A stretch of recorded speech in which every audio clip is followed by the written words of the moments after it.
Hey, everybody. I'm Szczepanek. Welcome to Pianist Academy and do another live stream. Great to see you, Lori and Bedlington Groomer and C Drive. You're always excited for these days. Good to see you. Z Spark, welcome. Hey, Becky and Nancy, Sandy. Well, lovely to see so many good friends. If you didn't say hi in the chat, please do. So Zero sent in... like, I think the day after the last stream. Hey, Broadway guy. Zero sent in a video like the day after the last stream, and it has been a while. And so we were going to take a look at that, but I'd love for Zero to be here. So, hey, June. Awesome. Thanks. So maybe until we hear from him, let's just start with some other things.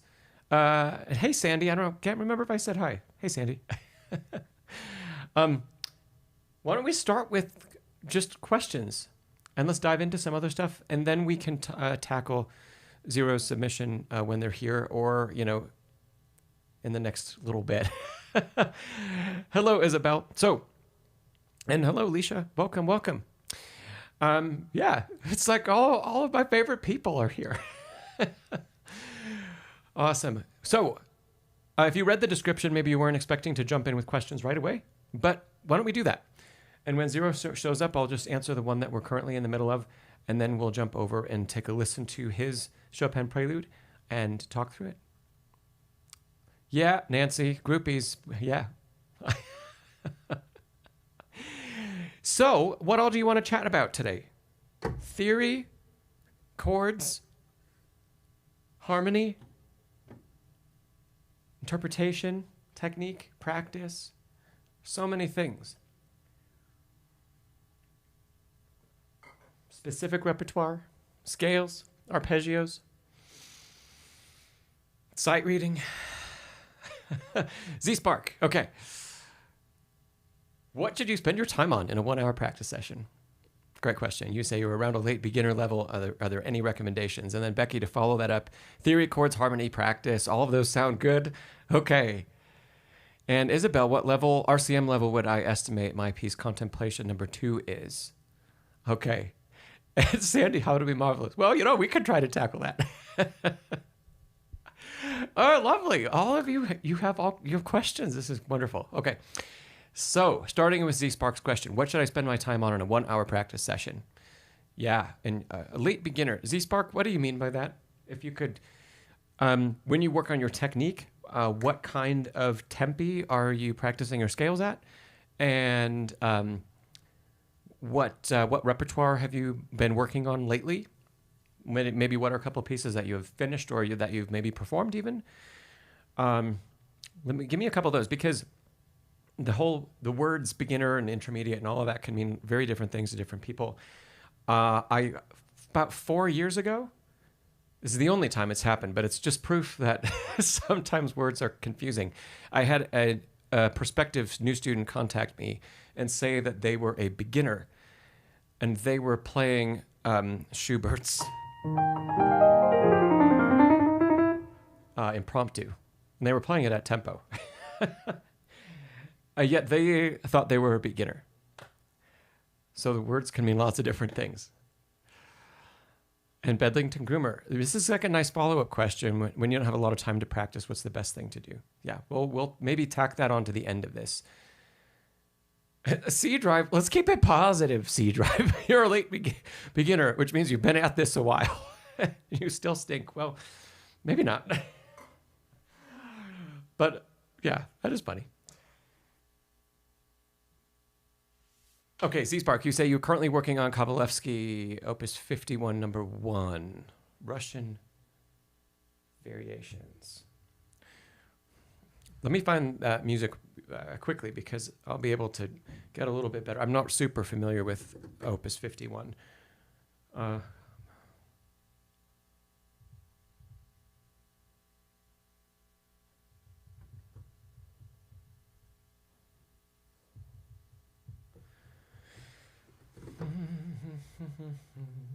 Okay.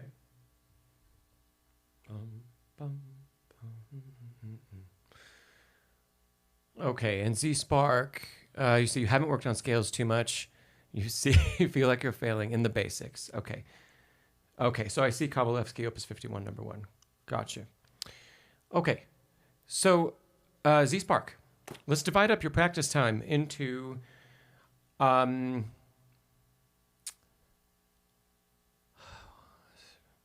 I'll just talk through them as we go, and then we'll add up how many sections there are going to be. So technique, for sure.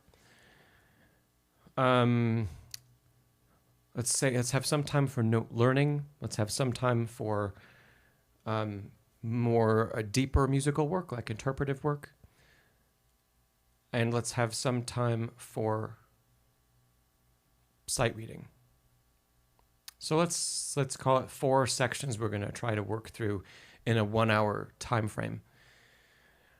Spend about,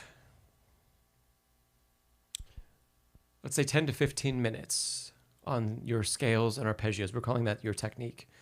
And it's always, unless you're really, really trying to push scales to the next level, which we don't have to do right now, it's nice to kind of warm up with those. For those of you that maybe have done scales or you do scales across the day or something else, sometimes it's great to bring scales back in the middle of your practice time or later after you've warmed up if you want to try to bump the tempo up or figure out some more challenging technical thing. But Z-Spark, so let's say 10 to 15 minutes on scales. And let's set a goal, a tempo goal for you, and maybe you can try it out and see where you are and let us know in a couple weeks how it goes. How about a couple keys, especially F major, because the Kovalevsky is in F major. Maybe pick 3 keys. And let's say 8th notes, 2 to the beat, where 1 beat is 60 beats per minute. So you'll set your metronome to 60, and you'll play 2 notes per click. To give everybody a sense of what that tempo is actually, how it actually sounds.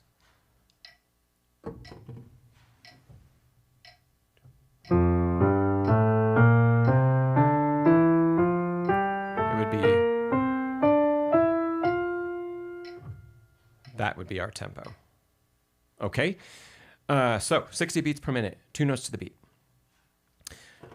Across your 10 to 15 minutes, try to work on the really specific things with those scales, because you're going to get through, unless the fingering is a challenge, you might take a little bit longer time working through one. But if let's say fingering is okay, or we're getting it at least hands separately, then more of that time can be spent working on particulars of articulation. So you could start practicing detached scales in that time. You could start practicing dynamics in your scales. Things that sometimes we might think are for more advanced students, they don't have to be. We can work on all of them, and we can work on them right away. So anyway, 15 minutes for that. Then, after you do that, I would suggest diving straight into parts of music or a piece in particular that you know better. Maybe something that you are closer to finishing up. Something where you're not going to be thinking so hard maybe about what the notes are. You've learned notes, you've learned the rhythms, it's more internalized. And give yourself some time to really dive more deeply into what you're trying to say musically. Let's call that 20 minutes. By the way, for everybody, as you're listening to this, these chunks across an hour practice time really can work for everybody. Just how much you might tackle or how many bars you might tackle are going to be different depending on your level. So for a beginner in 20 minutes, we might work on 8 bars, 16 bars interpretively, and experiment with phrase and experiment with dynamic and experiment with voicing. Let's say in the Kovalevsky, for example.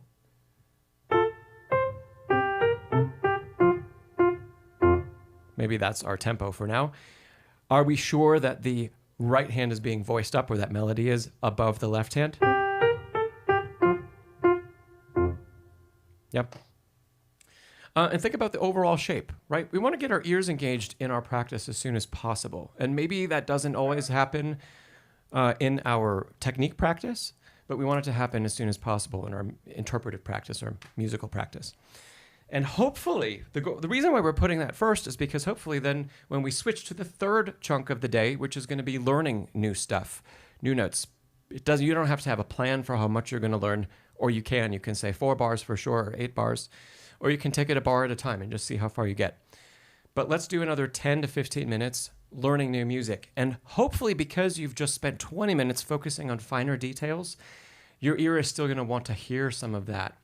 It's going to be pushed to the subconscious, right? Because we're going to be focused on other things. Reading the pitches, getting the hands where they need to go, putting the right fingers on the right notes, learning the rhythms, etc. Maybe even you're going to spend a little bit of that time while you're learning new notes, finding a recording and listening to it for 30 seconds here and there, just so you're more familiarized. Yeah? But we place that musical stuff first so that even if it's only subconscious, our ears are still wanting more of that nuance and more of that detail. And there's a greater chance that that's going to work its way in to your let's call it woodshedding, while you're just working something out for the first time, because you've already been in tune with it earlier in the day. And then fourth section, it could be 5 minutes or 10 minutes. And let's interchange this section with 2 ideas. Sight reading, pick something that is far easier. The typical recommendation is 3 levels easier.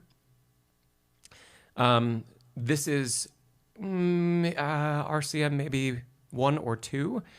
So if you have access to something that might be like the preparatory A or B level, it should be really, really, really easy.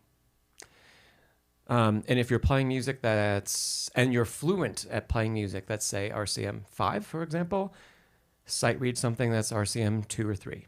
And if you're fluent playing, and by fluent, I mean, let's say you've accomplished and you really understand the technique behind what's necessary at these different levels. So if it's RCM 5, go back 3 levels. If it's RCM 8, go back to level 5. If it's 10, go back to level 7. They start to really compound difficulty as you get into the higher levels. So do a little sight reading. It's really important to keep doing sight reading across your days and across your practice. Because when we are starting to learn some new notes, we don't want the actual note learning process to take an exorbitant amount of time. It can be challenging for sure, but we don't want it to take so much effort before we get to the next steps. You could interchange that with saying, I'm going to play through something I learned and finished from a month ago, 2 months ago, etc. Yeah. So you could interchange those two and say, maybe one day we do some sight reading, and the next day I'm going to play something I finished, and I'm going to really enjoy that at the end of my practice session. So there we go. 4 sections: technique, followed by interpretation, musical work, artistry, that kind of stuff right away next. Spend a good chunk of time on that. How about then learn some new notes after that? And then finish that up with either sight reading, which is kind of similar to learning new notes. We just get one shot at it. Or something that's closer to the interpretive work, which is play something, enjoy it, and try to express something with a piece that you've already learned. Okay. Andy, let's see, we've got some follow-up questions. Bedlington Groomer, you said, how soon is as soon as possible? Can you remind me what I was in the middle of saying when you wrote that? And Andy, you asked, what is successful sight reading? No errors ever, 90% accuracy, completely blind read? Yeah, yes. Successful sight reading is a completely blind read. Let's say that. It's never having seen it before. And it depends on who you talk to. I have seen some scales, that not scales at the piano, but kind of rating scales that would say a sight read is only successful if it is error-free. I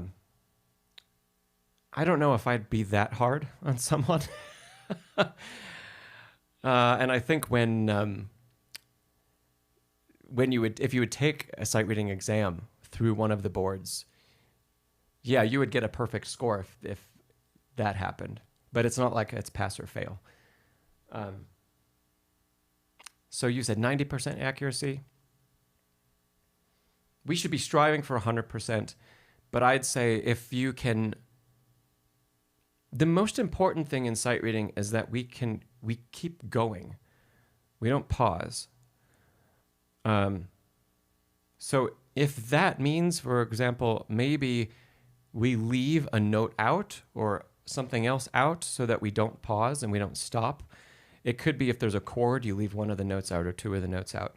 It's better to do that and keep moving forward than to pause to try to read everything on the page and figure out where it is and then keep going. The skill that we're really trying to teach with sight reading is really at a professional level. It applies to doing collaborative type work with other musicians in lots of different settings. And that's one of the most important things is we don't stop. You just keep on keeping on.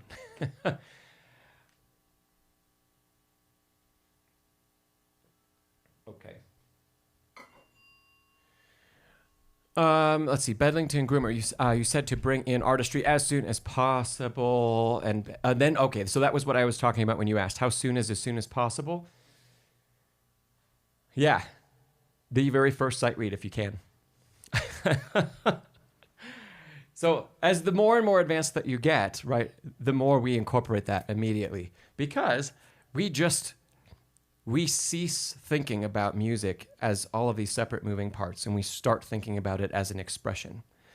And so when we see a phrase, we grow to have a deeper understanding of what it's trying to express as soon as we see it.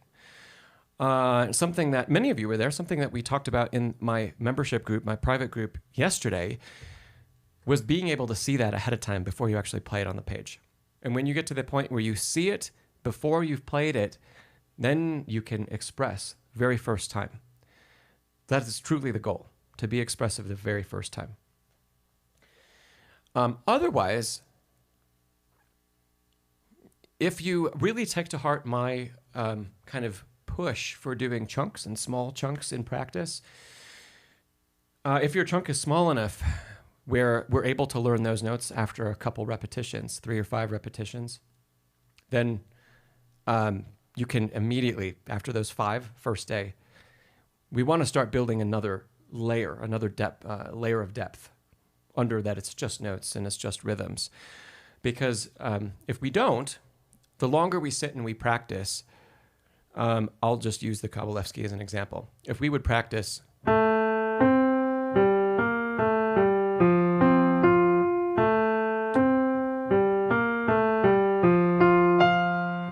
that's all one dynamic. It doesn't have phrase. It doesn't have shape. It's not saying something. It's just very stilted. And if your desire is just to get the notes and the rhythms right, and we kind of hammer that home day after day after day after day of practice, and then we say, well, until I've got it for sure, I'm not going to tackle anything else. It's going to be a lot more difficult to break the muscle habits that you've built of playing it all of the same. So instead, when we learn those notes, we could say, make a shape. First day.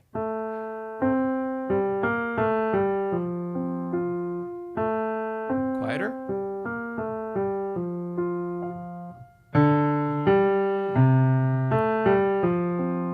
Etc. Yeah? So, as soon as possible. It's different for everyone at Bedlington Groomer. For me, it's on the first sight read. And if you are a beginner student, it might be, I would strive to say the same day that you're learning the notes, don't try to learn so many notes that you can't be musical with the ones that you've learned. Gonna leave it there. That was... Okay. Let's see. C Drive, this was initially your question. Do you have any other... Oh, Z Spark, it was your question. Sorry. Do you have any other follow-up questions?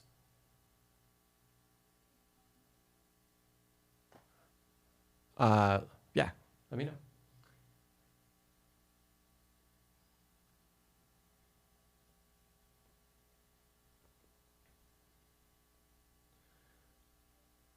And if not, we'll go on to the next question.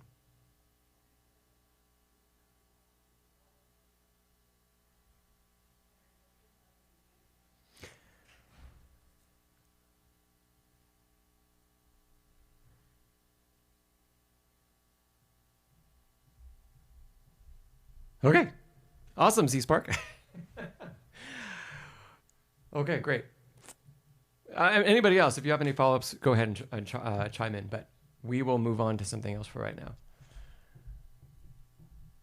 By the way, nice job, Z-Spark, getting in on the chat right away. Okay, Becky. Oh, you know what? We have a lot of different questions. I'm going to try to pair some of these kind of practice ones together, and then we're going to work our way back instead of going in order. Because Becky, your question, theory, chords, harmony, practice. I mean, that we could talk for the whole time about those topics. Becky, why don't you think about, while I am kind of answering questions that are related to what we just talked about, if you've got a specific path that you'd like to go down in any of those topics, and we can start there together. And in the meantime, let's see. Isabel, you asked what level is my piece contemplation number 2? Let me pull it up so people can also see what we're chatting about. I'll have a pretty quick answer for you.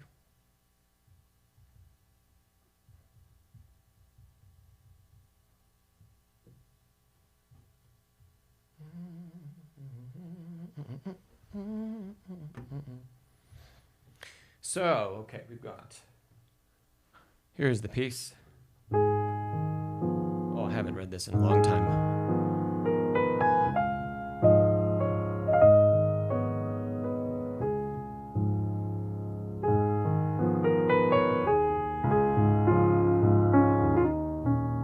This is a piece that I actually give away for free if you sign up for my email list. You get this piece. There's the second page. It's kind of in the vibe of Satie, but a little more complex than that. So I would call this approximately RCM 5-ish. It's very slow, so you have a lot of time to think about the phrase. But some of the skips in the left hand are a bit larger than, so it balances, I think, about there. Hey, Calais. Yeah, on RCM 5 would be early to mid intermediate. Yeah. Let's see, 5, 6, 7, 8. It would be early intermediate. I believe RCM intermediate levels are 5, 6, 4, 5. No, 5, 6, 7, and 8 are the intermediate levels. Hey, Rhodesy. So, some of the harder things about it. Here in measure 19, we have lots of movement in sixths.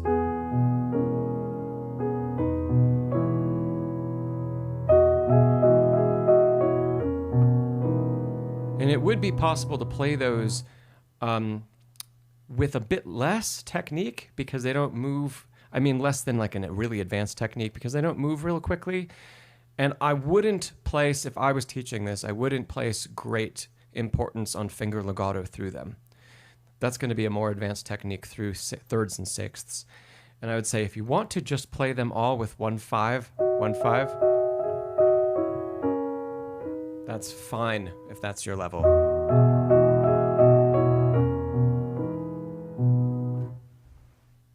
Okay? Okay, great. Hey, if you don't have the piece and you want a copy, sign up for my email list. You get that piece, you get my practice planner, and you get my PDF about the Shem method for retention and memorization. All comes to your inbox. So, and you also get videos delivered to you about how to play the piece, as well as videos about how to use the practice planner and about the Shem method. So, sign up. Great.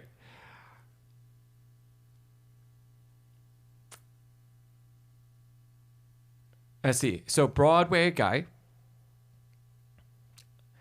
your question is related to this stuff about practice as well, because you said if you're learning a new piece, should learning pedaling be held off until you know the piece better?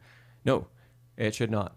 I would incorporate it truly day one, again, day one, because how we hear the music that we're playing is so important.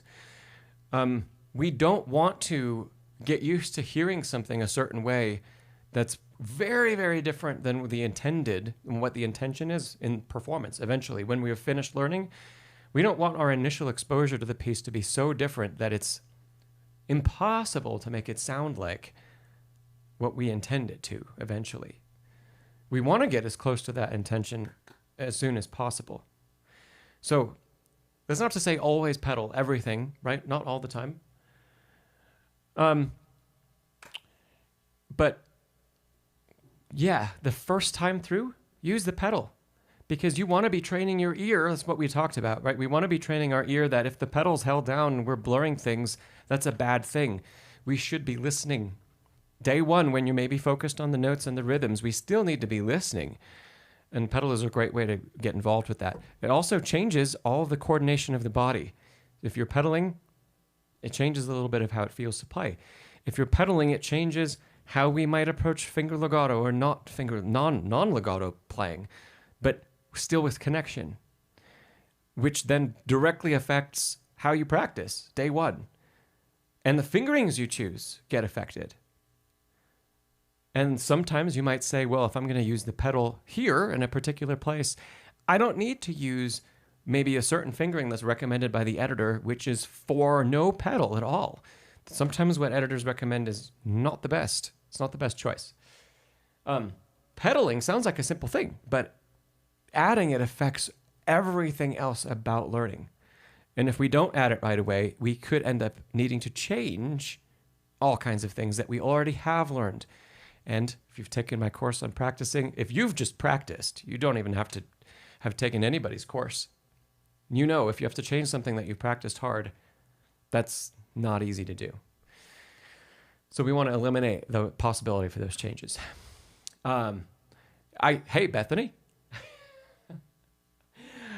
And Calais, the sign-up page is kind of buried on my website. There should be a link in the description.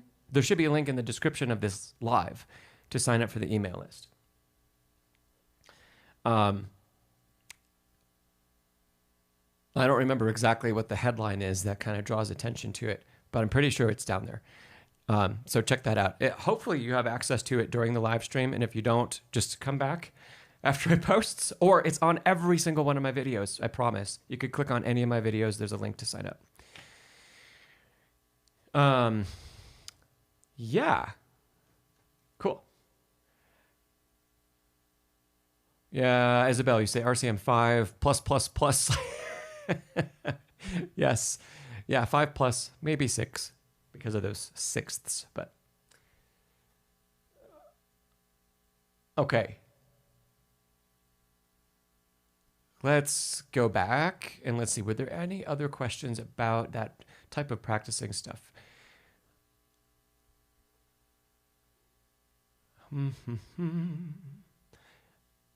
Bedlington Groomer's question is related. When you don't have a lot of time to practice, what's the best to do? So I think we're going to answer that, and then we'll jump over to Becky's questions. Okay.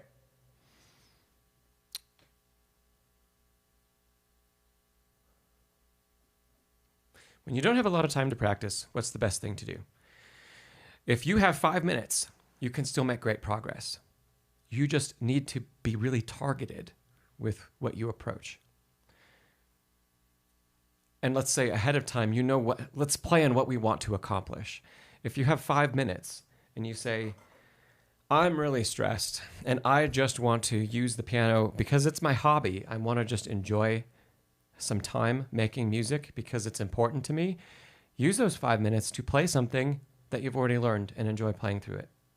That's really important because we don't want, every time we have an opportunity to sit down, it doesn't need to be a slog through all kinds of really hard stuff.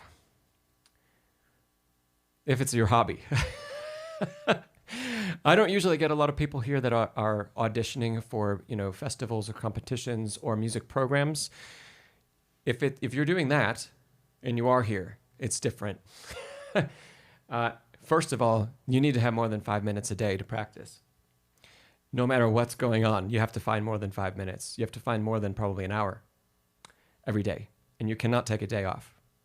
So there's a big difference between my advice for if you are playing the piano for enjoyment and to learn, and if you're playing piano with the goal of winning a competition, passing an audition, getting into a festival, getting into music school, having a career, they're totally different.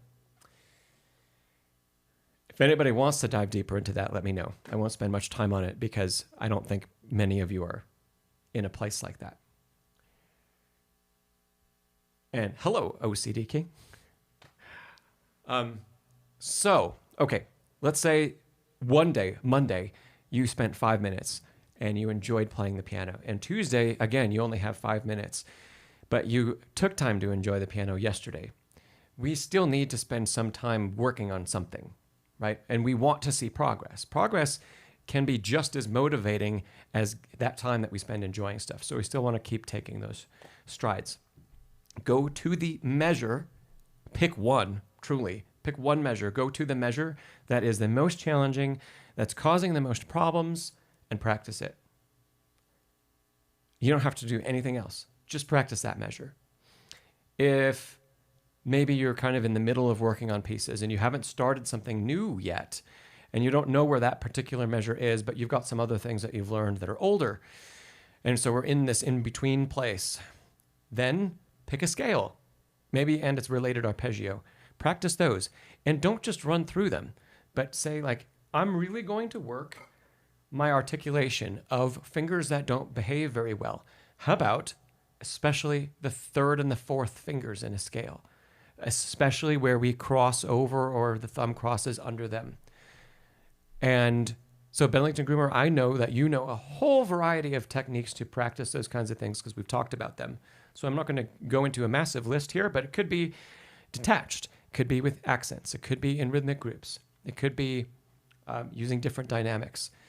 It could be pausing in non-predictable ways so that we program time, or we allow ourselves time to make a movement that we think is hard for us. Yep. Anyway, take those 5 minutes and just be really, really focused in particular about one thing and no more than that. In fact, everything I just described really pertains to if you have an hour to practice as well. Because if you have an hour, we don't just willy-nilly spend the hour either. It should be segments of 5 minutes like that that are just as focused as if you only have those 5 minutes. Except when we have an hour, we just string them together, one after another, after another, after another. Which is why when you finish an hour of practice, you should be really tired. You should be exhausted. Because if you're focused enough, even 5 minutes is going to be exhausting. That's why Veda Kaplinski at Juilliard recommends every 20 minutes taking a break for 5 minutes. 20 minutes doesn't seem like that long of a time. But yeah, take a break. Because if we're truly focused and we're working really, really hard at it, we need that time to just kind of reset and be able to dive deeply in again to whatever the next topic is or the next thing we're trying to tackle. So whether you have 5 minutes or you have an hour, our goal is kind of the same, right? Just super focus. Pick one thing for those 5 minutes, or if you have an hour, still pick one thing every 2 minutes, every 5 minutes. We just have the luxury of getting to move on and to something else and move on to something else and then revisit maybe what we did already. All right. Cool.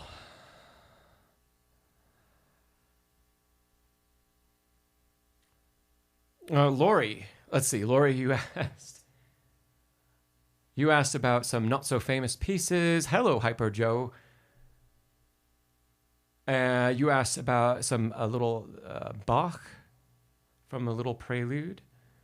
Okay. Cool. I really want to talk a little bit about what Becky brought up right at the beginning of today. Theory, chords, harmony. We've been talking about practice. So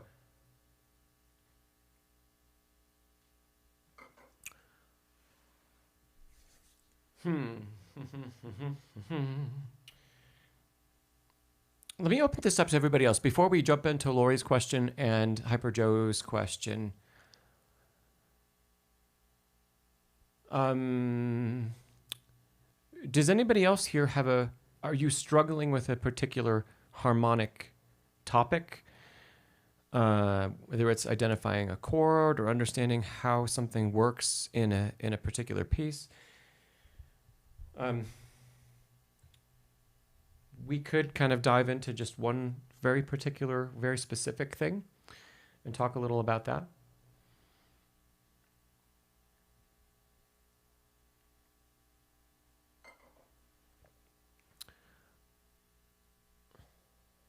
Of course, we could keep talking about practicing too, if you want to.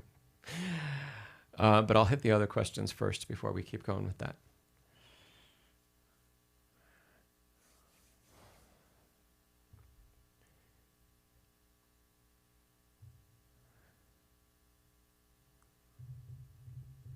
Anybody?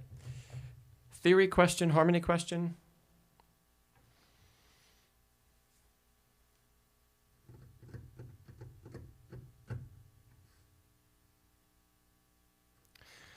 I can try to come up with something for us.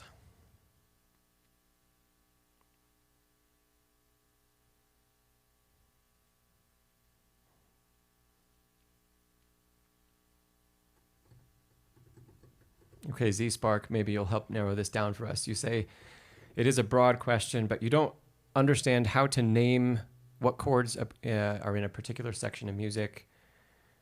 Oh, and it has extra notes and filler things. Great. Okay.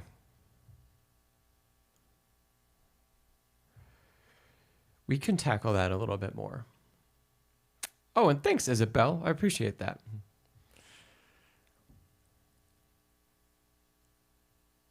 I think these bars will be good. Okay. So, I pulled up Schubert's First Impromptu from Opus 90. And we're going to look down the page, well, down many pages. I realize some of these, the measure numbers are probably kind of small, but measure 74. Oh, my highlighter's on. Measure 74 is here. Let's start with measure 74, because I think this is a great example that can help bridge us into more complex ones. What harmony is happening across measure 74? Anybody, you can answer that. By the way, key signature is 3 flats.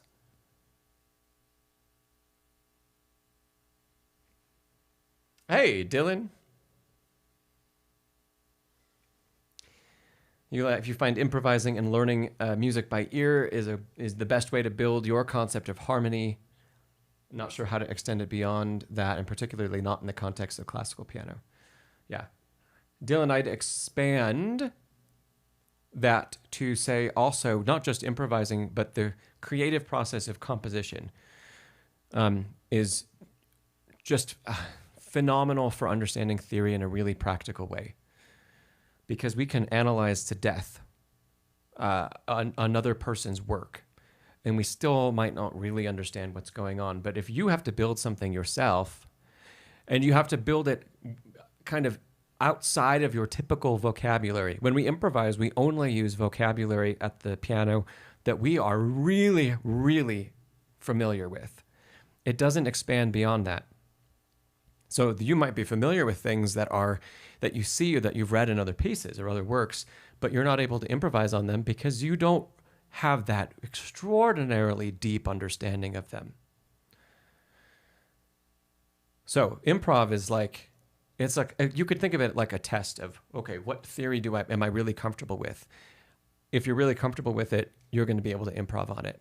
But if you're not, and we still want to learn something, we can learn by composing. And composing can take a lot of time to just craft one bar or two bars where we're not just flying through it.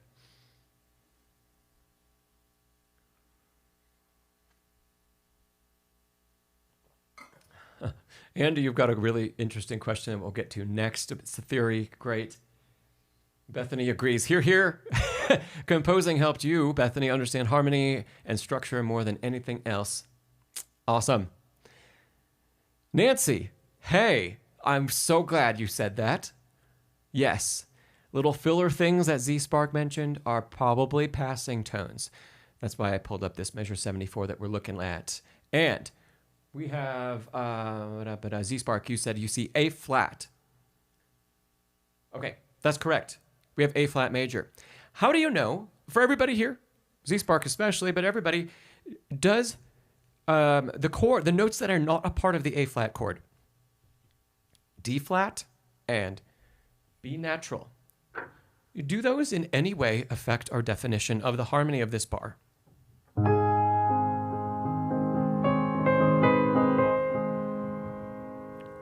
That's the bar.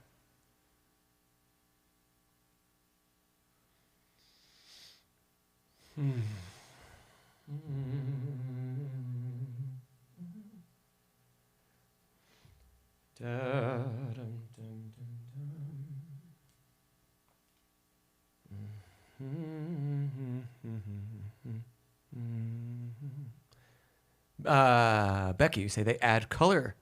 Okay. Do they affect the definition of the harmony, Becky?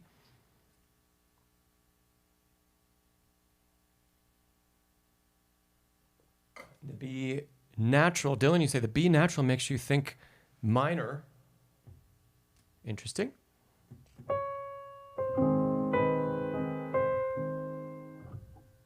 Okay. Anybody else?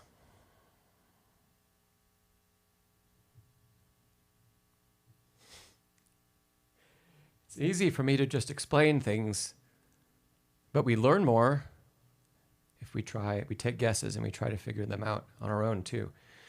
Z-Spark, you want to say no, but really you have no idea.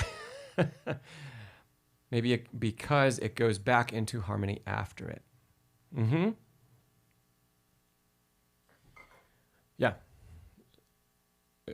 Becky, the definition of harmony. Oh, we lost my feed for a second. Hopefully it comes back. Okay. Becky, the definition of harmony.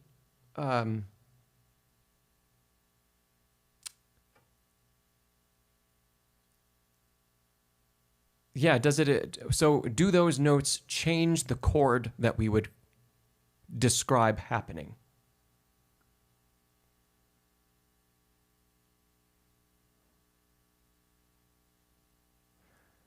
Because, right, chords are all built out of notes. So if we see a set of notes, without giving the answer away, I'm trying to allude to certain things. Whenever we look at a set of notes, we add them all together to try to figure out what chord is happening, what harmony is happening. I use harmony and chord interchangeably, right? Even if we don't have a chord in particular that happens all at one time, chords are still implied by lines in music, by melodic lines. And so whether you just have a single note or two voices, chords are still implied, which means harmony is still implied. So I use them those two words interchangeably. I try to use harmony more often. Alicia, you're saying A flat second inversion. Okay. Bethany says still feels like A flat to her because of the bass line remaining A flat. Yep. Good. Okay. Yeah. So I think one of the bigger things that students less familiar with theory, one of the bigger areas of trouble that we get into is that you give every note the same priority. And the individual notes are all seen in isolation and not as a part of a larger whole. Okay, that's why we chose this bar in particular. So If I get rid of those circles and we look at this measure, the way I see this measure is A flat major. That's the entire measure. It's the entire measure. It's in root position, not in inversion, because that first A flat is caught in the pedal and it sustains across the measure. So A flat, root position. If we did a Roman numeral analysis, pending, I don't know, we may have modulated keys in this piece. I think we have. So even though this piece is in C minor, we're actually functioning in A flat here, I believe. So this would just be a 1 chord in root position. When I see that, and then I see that chord, A flat major, and the 3 notes that are a part of it, A flat, C, and E flat, they are so prominently given to us across the measure, it almost doesn't matter what else is played, because those notes keep reiterating that chord.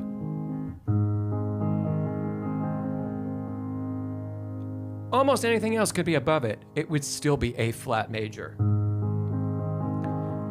If the notes in the left hand changed, in this particular case, depends on maybe how they would change, and we're going to get into one of those examples soon, maybe the harmony would change.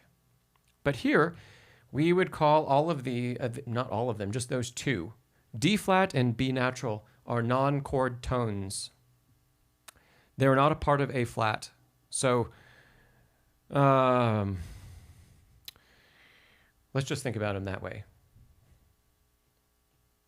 Non-chord tones. There are other ways to describe exactly what they're doing in a line, but when we're defining harmony, that's all we need to know. Are they a part of the harmony that exists or not? And in this case, they're not.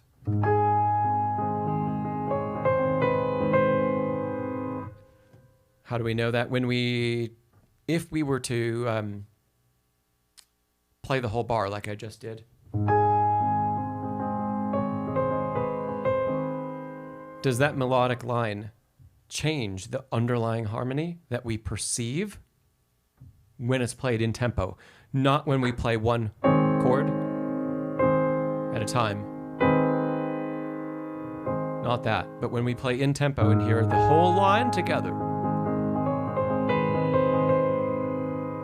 Keep wanting to finish that. There's the next bar. The answer is no, they don't change our perception of the line. Therefore, they are not important to the harmony. They're not upper extensions. They are not sevenths in this case. They don't change the underlying harmony at all. Let's use another bar. Just the very next one. It's our resolution of that statement. Okay. What harmonies do we have here? Measure 75. We have...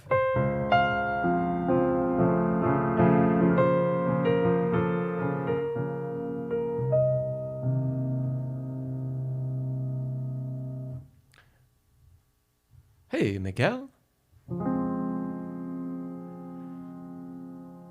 I'll give us a couple hints just to help this along. Oh, yeah, Miguel, it's it may be my favorite of Opus 90.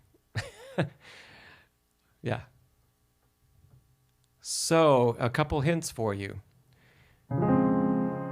In the first beat, A flat is implied. This requires a bit of a deeper understanding of harmony than what we're going to talk about today. There's our first chord. Then we have another chord. We have another chord. That's just looking at the left hand. Oh, Miguel, that's lovely. Lovely to hear. So now if we look at both hands,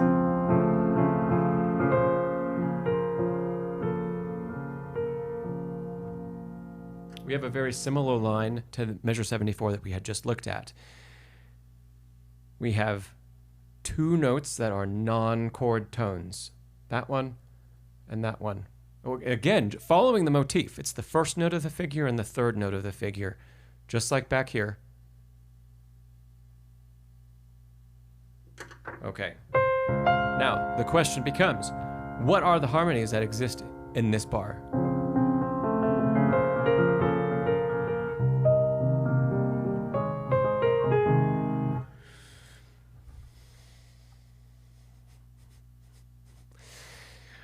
Keep working on it. I'll give us the answer so we can start to move on here. But we've kind of tackled a bunch of different things. Where non-chord tones exist and how to get past hearing them. Don't try to hear them in isolation, but hear them as a part of the phrase, and then decide, do they affect the underlying harmony? Yeah? Okay. And then how did I know where to put those divisions in the left hand? That different harmonies exist between here and here and here. There's an entire beat under each of those, and we definitely perceive a change from, and I brought up the omitted A flat that I put in blue on purpose because then you can see the second beat has a completely different pitch. And then the third beat alters that pitch again. That is not a melody line buried. It kind of is. You could bring it out as a counter melody. But in the definition of harmony that we're talking about, it's not a melody that includes non-chord tones. All of the tones in the left hand are chord tones. So what's the first chord?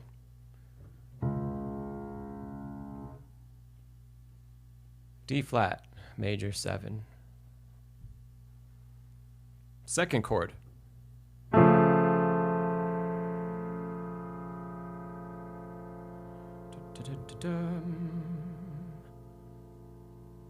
Thanks, Dylan. Second chord. I'll wait a little longer for the second chord before I...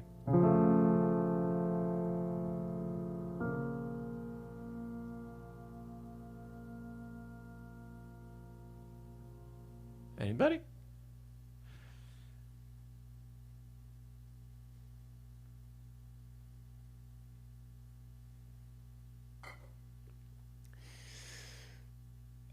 D flat. Yes, Becky, D flat, but what kind of D flat? D flat doesn't tell us the quality. It only tells us the root. And we need the quality to know what all of the rest of the notes are that are in the chord. Because D flat major would be, D flat minor would be, D flat diminished would be, and then there are all the seventh chord variations that all have major 7, dominant 7, minor 7, half diminished 7, fully diminished 7. I purposely, actually, despite listing all of those, I avoided the chord that is actually in the bar. I still haven't said it yet.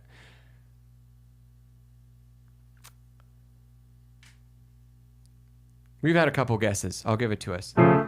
It's D flat augmented. Still in root position.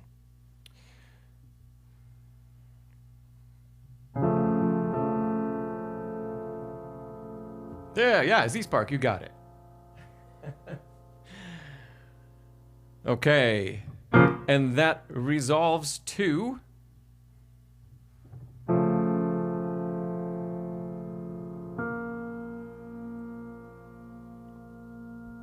This is an inversion.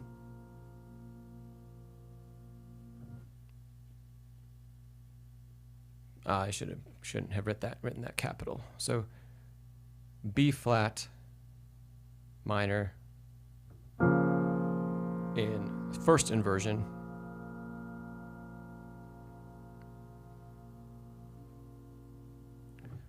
Bethany had gotten it. Did I miss Bethany's comment? Oh, you did get it, Bethany. I'm sorry. I totally missed your comment. All right. Good. So major 7, augmented to B flat minor. And then a similar but slightly different. Yeah. Okay. Good stuff.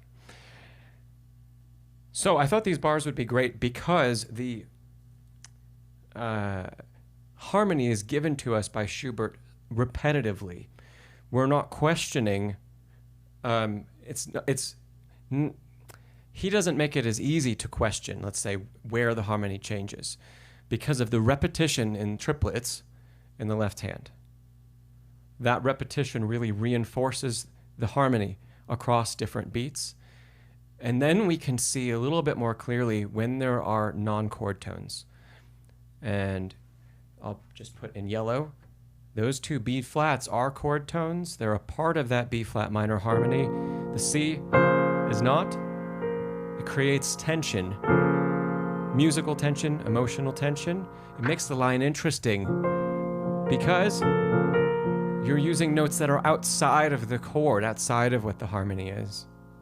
That makes a lot of melodic material interesting. Miguel, I'll have to check out his performance of this. All of the impromptus, he really does a really nice job with them. Really lovely. Okay, let's change topics a bit, shall we? And let's see, Andy, you had a question that was about harmony. We're going to hit that, and then I think I'm going to move back to Lori's question. Yeah,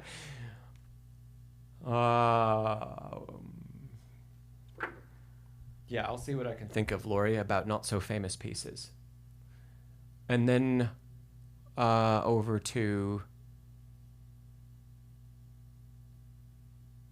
Hyper Joe's question. Okay, I'm going to try to remember that order.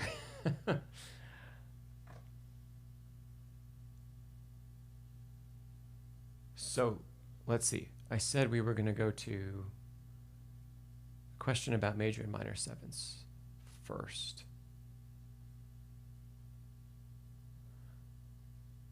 Andy. Okay, found it again. Why do both major seventh chords, this is what Andy asks, why do both major seventh chords and dominant seventh chords exist? Why can't we just call something a C major 7 and a G major 7? Okay.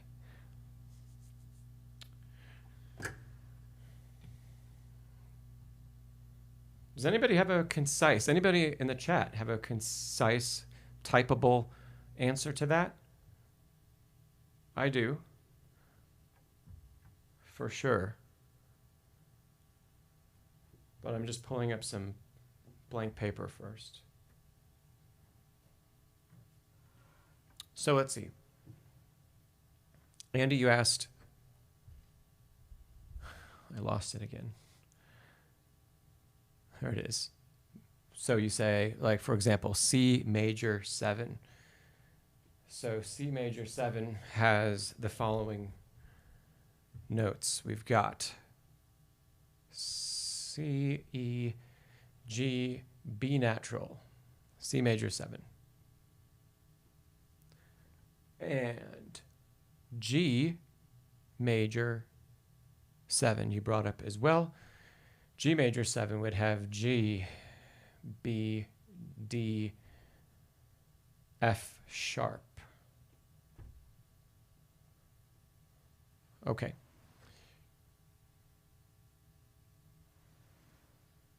Dylan, you've got no idea. Okay. Bethany, the question was, why can't we just have, why do we have major 7 chords and dominant 7 chords? Which, yeah, we're going to take it a little bit more deeply than that, but I think that was the crux of it. Why can't we just call something like a C7? Okay, the answer, Andy, is that C major 7 and C dominant 7 have different notes in them. Hey, Adam, yeah, because they're different. So next to that C major 7, if I were to write C dominant 7, there is a note that's different. That one would just be called C7. Oh, this is going to turn into a fun discussion. I already There are so many places we could go. If we want to turn G major 7 into G dominant 7, there is no F sharp. I'll put a natural sign just to throw that in. F natural, not F sharp. So Andy, you say, you understand that, but I mean, C dominant 7 and G major 7 are the same. They are not. C dominant 7 has different pitches. C, E, G, and B flat. G major 7 only has one of the same notes, G. All of the other 3 notes are different. B natural, D, F sharp. And you can see that because here I've put them right next to each other. C dominant 7 and G major 7. Even if we were to invert them, I'll write them with a little more space. So what if we put C dominant 7 in second inversion? And then we would have and E, okay.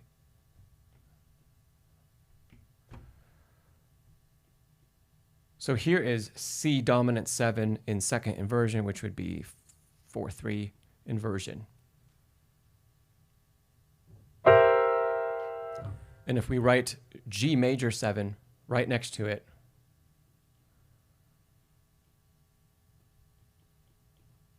and the B here is natural, and that would be G major 7. Yeah. So they're completely different sets of pitches. And like that, using the same note on the bottom, you can really see, and now we can hear, they're totally different. C dominant 7,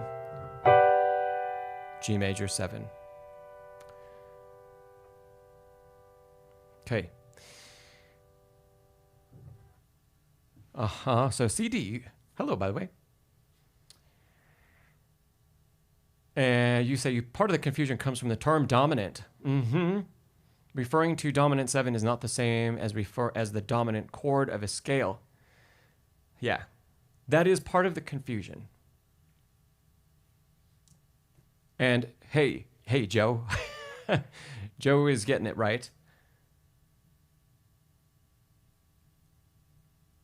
See, Andy, you said it's called C dominant 7 because the dominant of C is G, which has the F sharp in it. I'm not quite sure that's clear, Andy.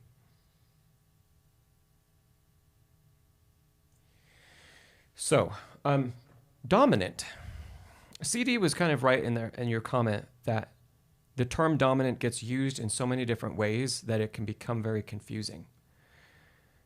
Dominant can mean a scale degree. It can mean one note if we're talking about just scale degrees. The 5th scale degree is the dominant scale degree. Dominant can also be the chord built on the 5th scale degree, which would be the Roman numeral 5 chord, right? Okay, and in that case, dominant is also describing the function of the chord. The function of dominant is to resolve to tonic. You can start to see how it's getting confusing because now we've used dominant to mean truly 3 different things. And to add to all of that, dominant 7 is a particular set of pitches, a particular spacing of notes that provides dominant function, but it can exist anywhere on the keyboard. When we can line up all 4 uses of the term dominant and keep them separate and know when we're talking about each one, it becomes clearer to understand. Dominant, let's take 2 of them to start with, okay?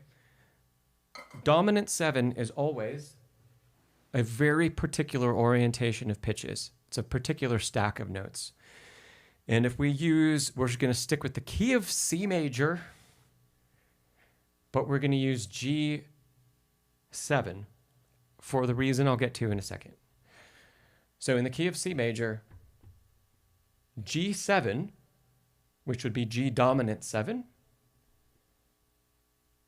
is that chord. All the pitches are natural. How many accidentals are in the key signature of C major? None. That helps us to understand, okay, this is G dominant 7. Let's look at the orientation of the notes to one another. And we're going to do this in 2 ways. Okay, the bottom third is a major third. The next third is a minor third. Whoops, minor third.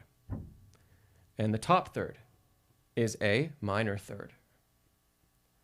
We now have a formula for building a root position dominant chord. We have one formula. We're going to do another one in a second. Major third plus minor third plus minor third equals dominant 7 in root position. Okay, let's do it another way. I'm going to get rid of the thirds next to the notes. We still have the formula above for comparison. If we can sum up this, instead of in 3 parts, can we sum it up into 2 parts? What is the triad at the bottom of the chord? What quality is the triad? Major. What quality is the interval of a 7th? It is minor. Our second formula, major triad plus a minor 7th also equals a dominant 7. Both of those formulas build the same thing.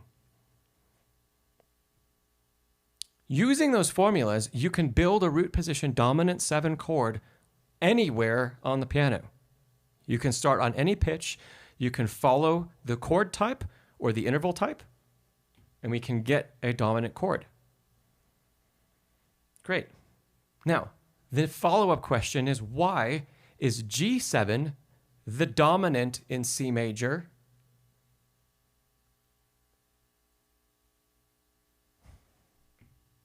Because in the key of C major, G is the 5th scale degree. That's what that caret means. That 5th scale degree is called the dominant. The chord built on the 5th scale degree, the triad built on the 5th scale degree, is called the 5 chord. The 5 chord implies dominant function. Dominant function is provided by the presence of the leading tone in the chord, which in this case is the 3rd, it's B. B is the leading tone in the key of C. We need the leading tone to get dominant function. What is dominant function? Dominant in music, across music, resolves to tonic. The chords that are dominant are many. The chords that are tonic are many, even within a single key. Hey, phase. Okay, this is why the term dominant is really confusing, because it's used in all sorts of different ways. We want to try to keep track of, we're trying to narrow this down to 2. How can we build a dominant 7 chord separate from any other understanding of theory? That's why we have those formulas. That's how to build a dominant 7 chord. Now, do we understand what key it functions in? Hopefully, we can start to understand that, because the root of the chord that we write, in this case it's G, the root of our dominant 7 will be the 5th scale degree of the key that chord functions in. That's why we picked G7. G7 is built on the 5th scale degree of C. The chord on the 5th scale degree contains the leading tone. The leading tone provides great tension that resolves back home to tonic. Okay. And Joe is mentioning the F. The F makes it belong to C. The fact fact that the F is natural and does not include an accidental on the top, the fact that the entire chord is natural, matches the key signature of C. Whereas, if you built a G major 7 chord, the notes in the chord would have to match the key. What note is sharp in the key of G major? F. And if we build a G major 7 chord like we did over here, we get an F sharp.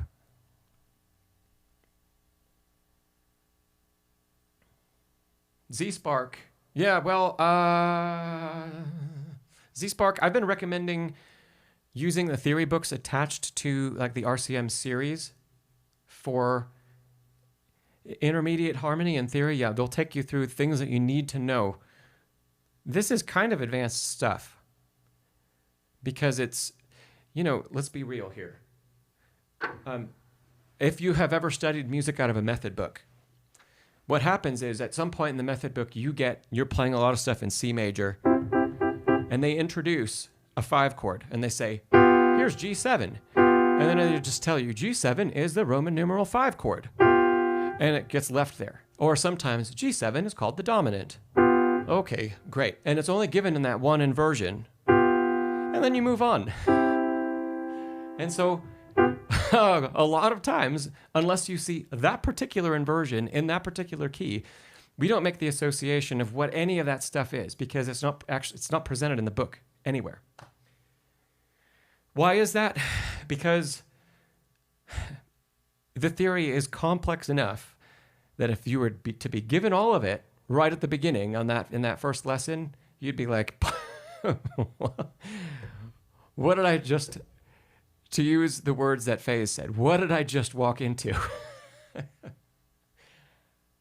Okay. Becky, you said maybe it's hard to remember all the formulas. The formulas are super important. And I really stress, Joe, I'll show him the tritone.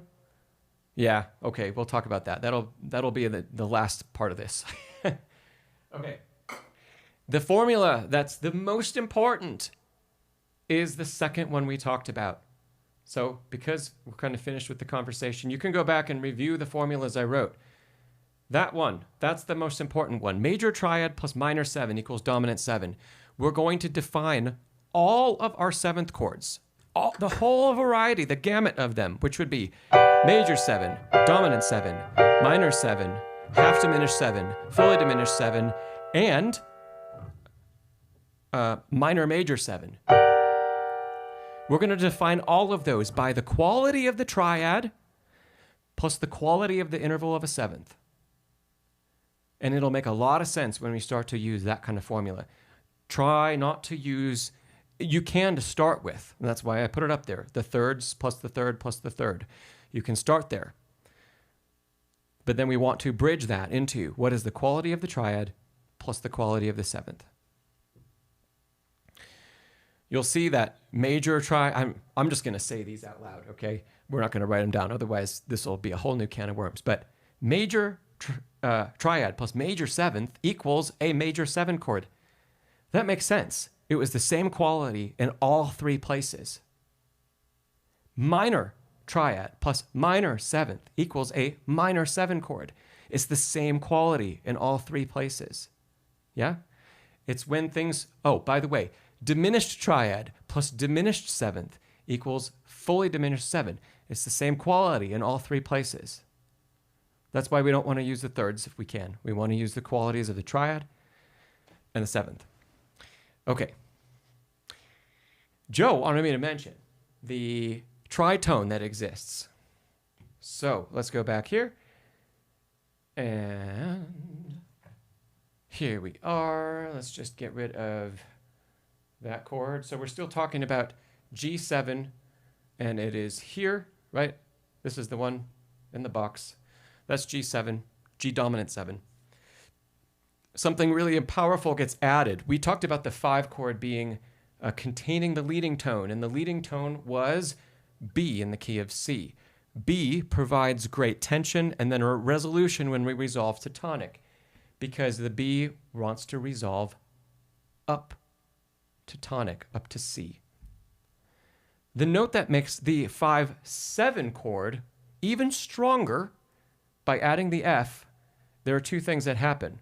We get this interval between B and F natural, which is a tritone. Sorry for the kind of scribble through everything.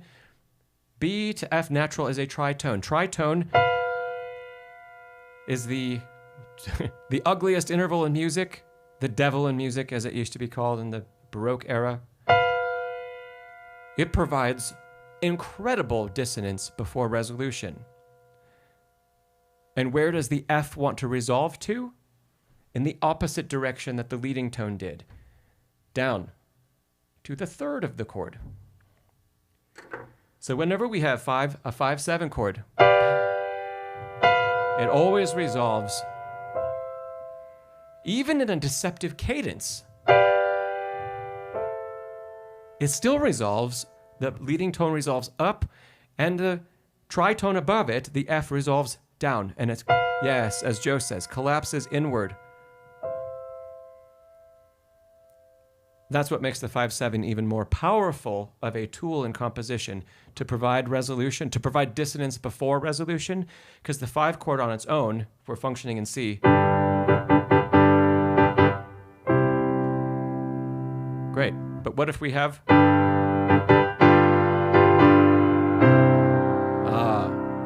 that's an even greater sense of going home or movement to tonic because of the introduction of F and the tritone and how the two notes resolve in contrary motion.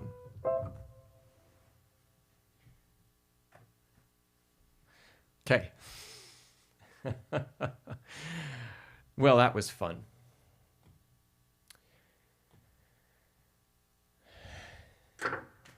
I'll leave you all with a question to ponder because I want to move on.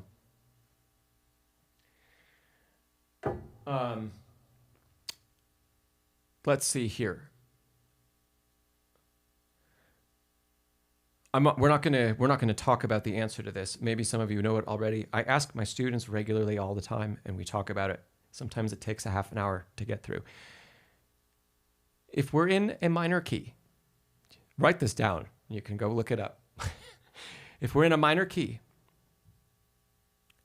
we have the natural minor scale, right? But we also have two other forms of the scale, harmonic minor and melodic minor. Why did the harmonic minor scale have to be created? It relates to tons of stuff we just talked about, but think about it. Why did the harmonic minor scale have to be created? What doesn't exist in the natural minor scale that is incredibly important for classical harmony?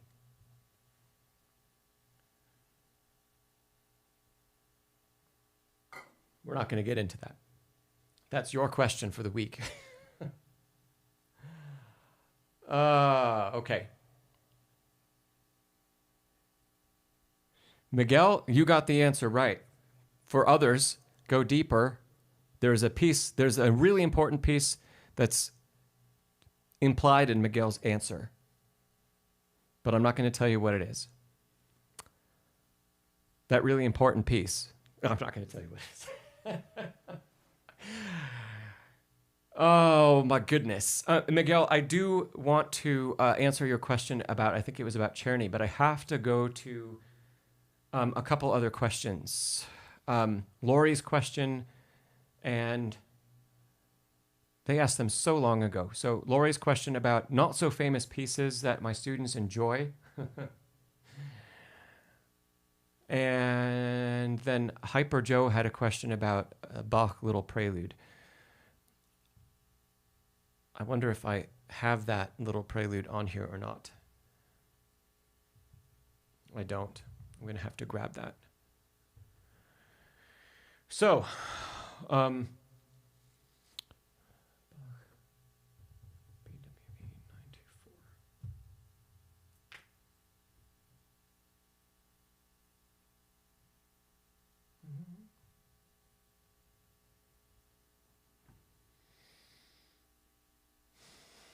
okay, Lori, let's go through your question first. Not so famous pieces you or my students have enjoyed recently.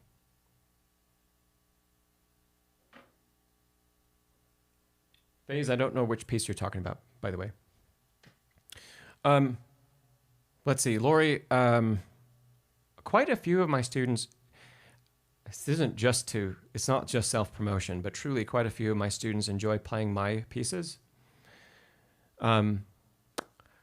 So that would be a place you could look for a couple of my easier selections. What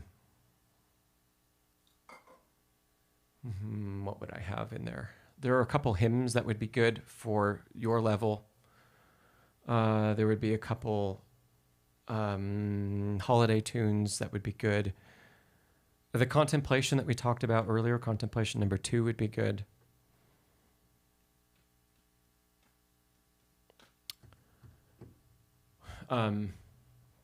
Yeah. Nancy, you mentioned Prokofiev's music for children. Is it famous?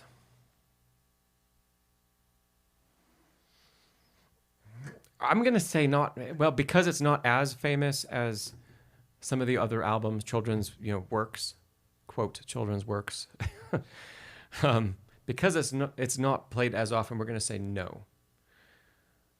That Prokofiev would be less often played stuff. So that's good.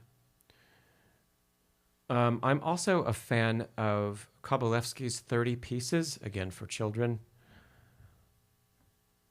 That's Opus 27.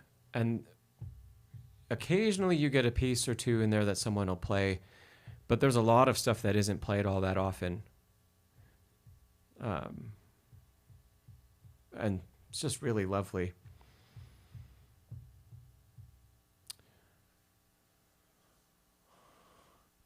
Oh, Joe, you bring up Gillick. Gillick is great. The Queen's Minuet, I don't even know that one.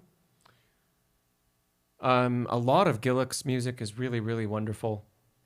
And Lori would absolutely be at your level. I typically teach things out of the lyric preludes or lyric preludes in the romantic style, but there are other pieces. But the lyric preludes, there you get 24 pieces in one collection.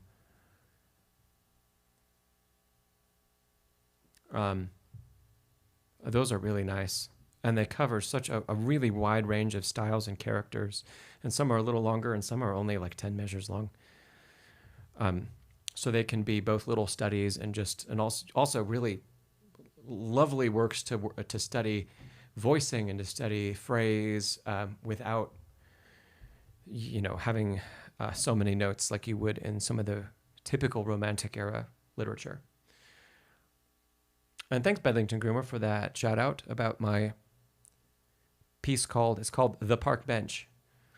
There are two. The one that is The Park Bench in mid-morning is, I would say it's probably RCM 6-ish, 7, 6 to 7, 6 plus.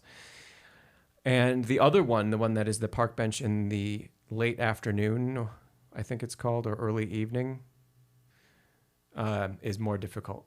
It's a 7-8-ish piece.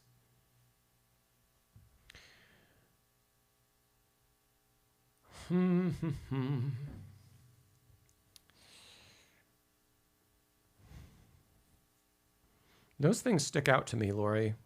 Of course, anything that is contemporary that you'd want to play, a lot of that stuff. I don't have a ton of students that play Einaudi, for example. Occasionally, I'll have a couple that really like that and want to work on those. So I would say that's not often played. And there are really great things you can learn from playing Einaudi's music. It's not just simple, like a lot of staunch classical people would suggest. It's just simple. They'd usually call it crap. It's not. There's a lot of juicy stuff in there that can be a lot of fun to play and to work on, because playing anything musically and with a vision and telling a story, playing any piece of music like that is difficult. So we can always We can always find ways to explore anything, and no matter what level it is, really. Joe, for you, the pieces are not difficult, especially the stuff I've been writing lately. I still have yet to hear a good performance of my difficult stuff, like my arrangement of Schindler's List or my Indiana Jones or Star Trek, or I haven't heard anybody come close. So, yeah. But, yeah. Lori, you say thanks for the tips. Cool. Kabalevsky, Prokofiev, great. Yeah, Nancy, I have a Star Trek suite that's 5 movements. There was no video for it. I was planning on doing a huge video shoot, and there was problem after problem after problem with logistics. And I was booking out a big theater to film it in, and we were going to rent lighting in, and I was going to do costuming and the whole thing.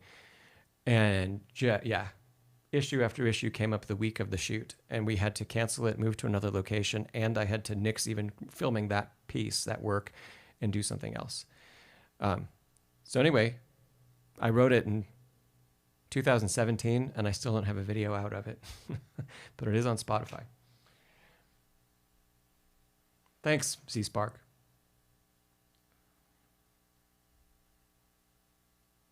And thanks, Joe.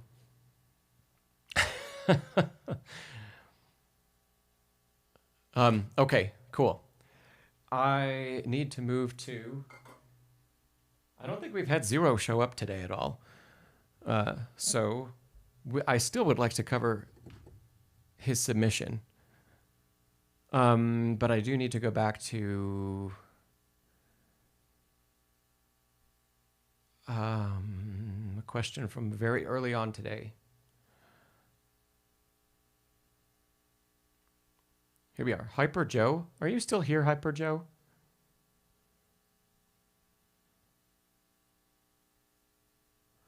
Let me know.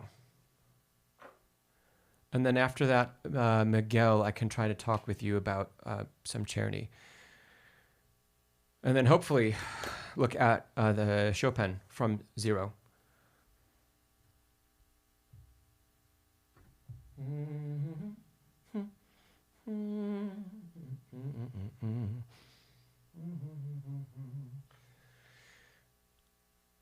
If Hyper Joe left, I will very quickly answer the question so they can find it, but I won't spend a lot of time on it. And Miguel, I would really appreciate if you could, so that I'm going to have a real hard time finding your comment in the chat as I look back for it. If you could drop it in again with the name of the piece and what your question is, I'd really appreciate that. Okay. Let's see, can I zoom in on this? Yeah.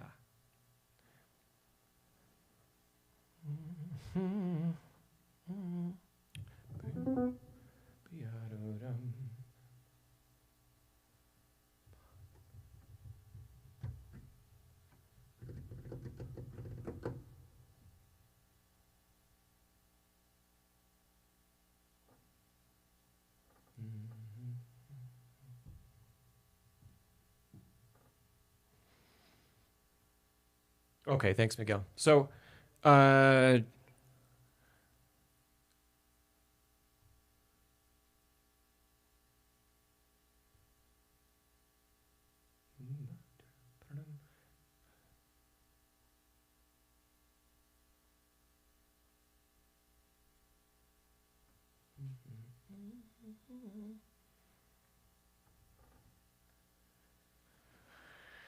gay. Hey, Hyper Joe, you're here. Okay.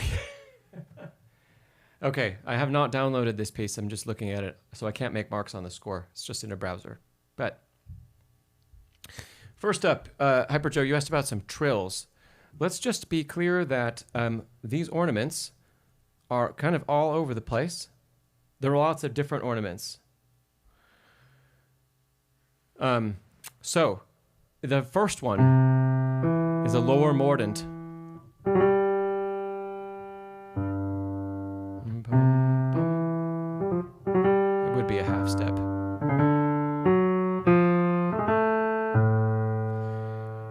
So Joe, that first lower mordent would be from G to F sharp and back, 3 pitches.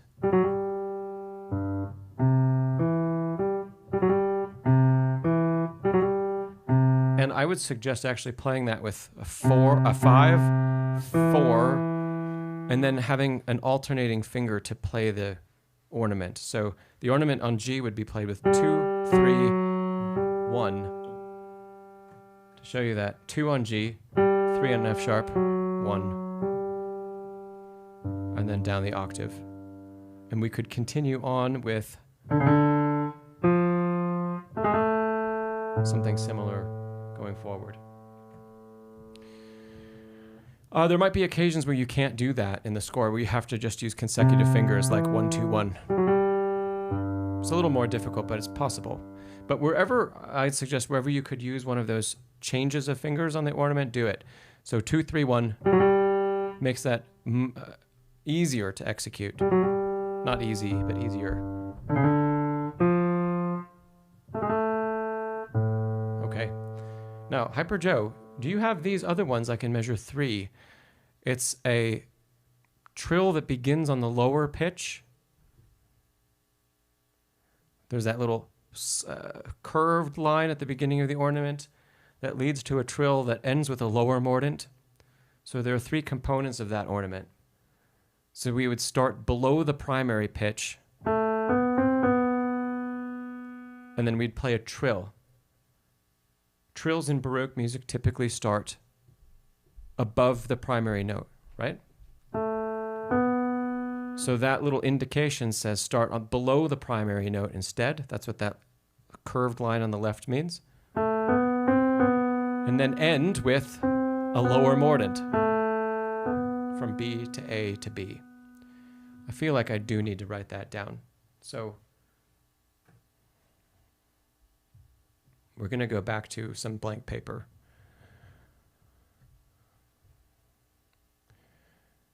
So let's see, we had a B written,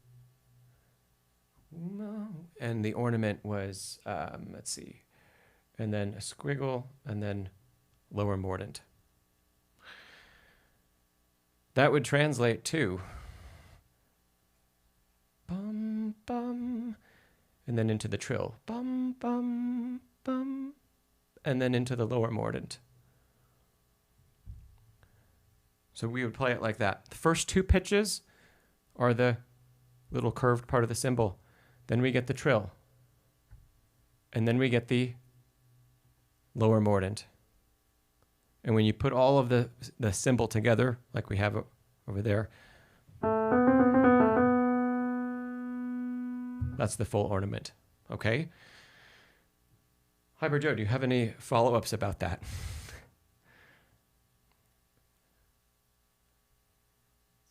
Here.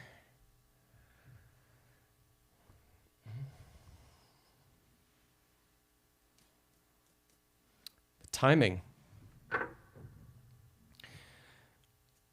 Okay, first of all, start the ornament on the beat, where the pitch is written. So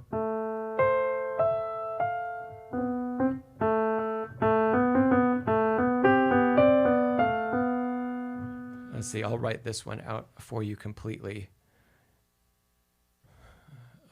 In the right hand, we have G, D, F. So I'm going to just write them above what I wrote here. So these would all be, oh, whoops, I erased it. They're quick. We're going to notate them as 1, 2, 2.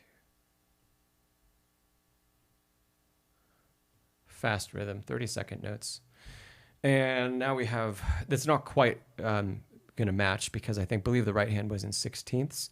Bum, bum, bum. And I think it was G, D, F. We're going to line up G, D, and F with very specific pitches.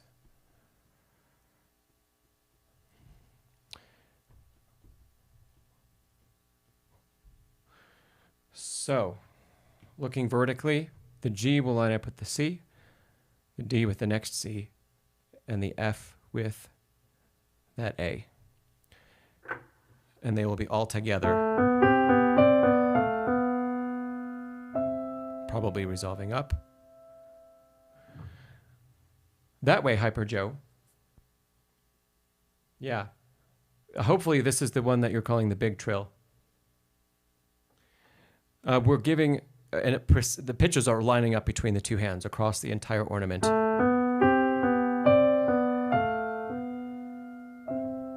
Yeah. And then good news, all of the regular lower mordents that exist, they just start on the beat. Right?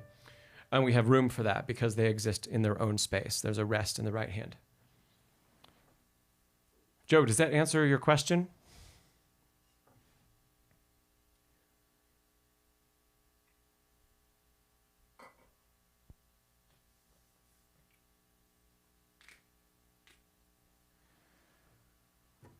Okay, you can always, great. And you can always, if you didn't already, take just a snapshot of that, of the screen there, and use that in your practice. Okay, Miguel. Let's see. Thanks, Joe.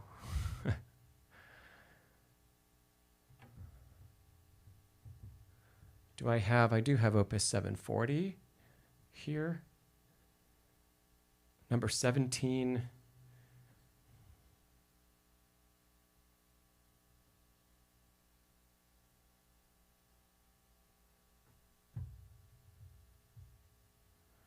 Oh, yes. I feel like, Miguel, we may have talked about this one in part before. But you were asking about the last two bars. Fast scales with two hands. There we are. Yeah.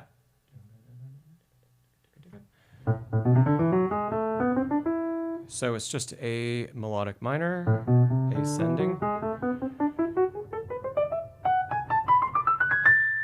with both hands.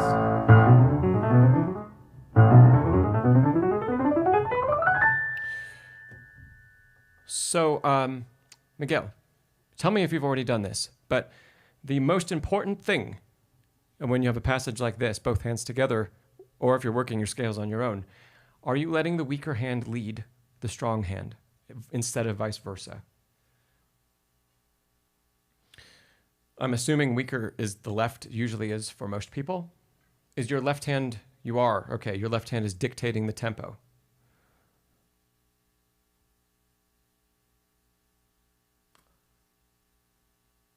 What is Miguel, what is the tempo that you have, let's say you've achieved with the rest of the piece, with the right hand, and do you find that you have to slow the tempo down to play the second to last measure in order to keep it together?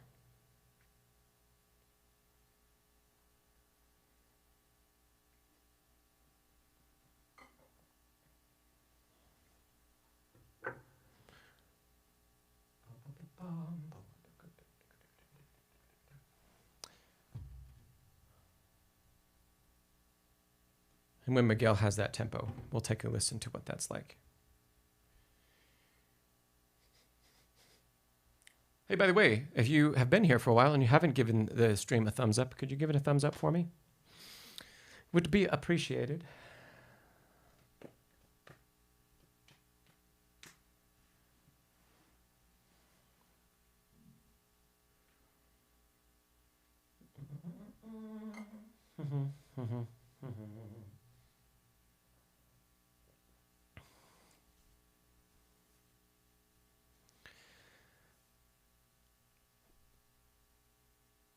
Before I keep going, we'll give Miguel another little bit. Okay, you say you're playing at 100 BPM the rest of the piece.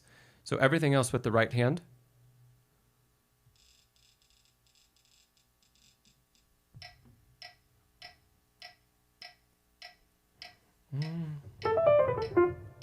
Let's see.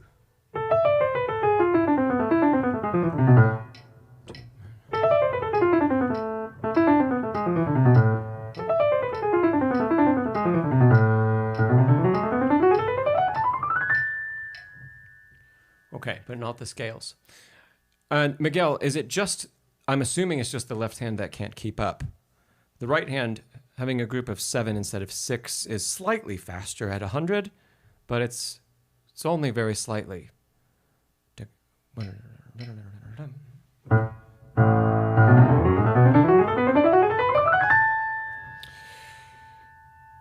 Okay, you say yes, great. Let's divide this into a little bit of hand separate work. When you are putting hands together, let the tempo be dictated by the left hand. And in order to keep it ultra clear and clean, if it needs to drop to, that's fine. We want to maintain that alignment between the hands perfectly when the hands are together. And the right hand needs to get used to not pushing forward. It needs to get used to being restrained. But if we break this apart and we do a little bit of left hand work on its own, let's divide the scale into its natural positions. So in A, right, we're going to start with 5. We get 1 there. We cross to 3. So what is our natural chunk? The natural chunk is truly 5 to 1. I'll put that in red highlight. 5 to 1 becomes a natural chunk. We could play all of that very easily.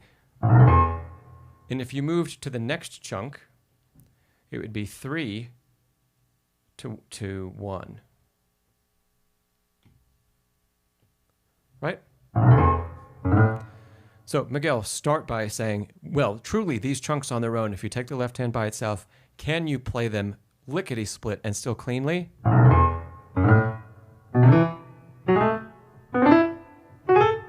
That's one way to group them. It's not going to help us play the scale fast yet, but we need to be sure that we can actually articulate all 5 fingers independently, because that's the easy part.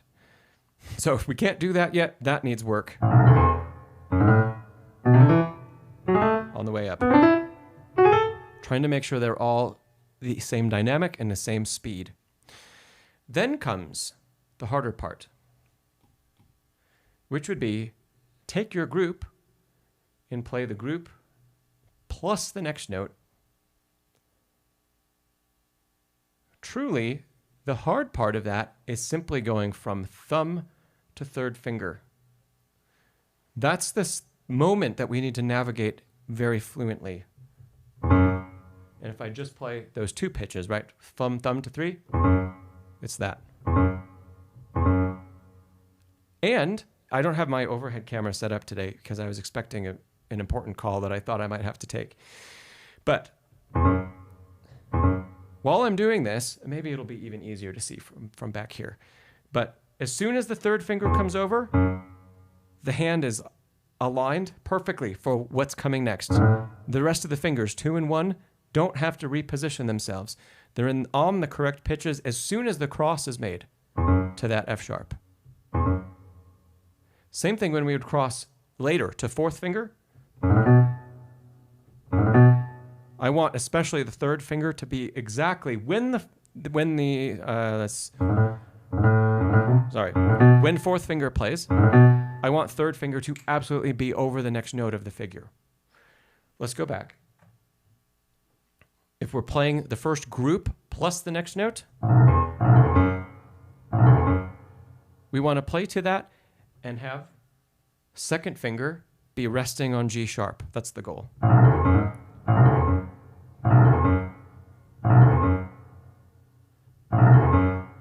So there's 2 challenges. One is getting over the thumb, but also making sure the hand is in position truly to continue the rest. We would do the same then. 3 is in place, ready to go. And then speed that up to be as fast as you can make it and still keep the first 5 clean as possible. So if that's here, fine. But then go faster.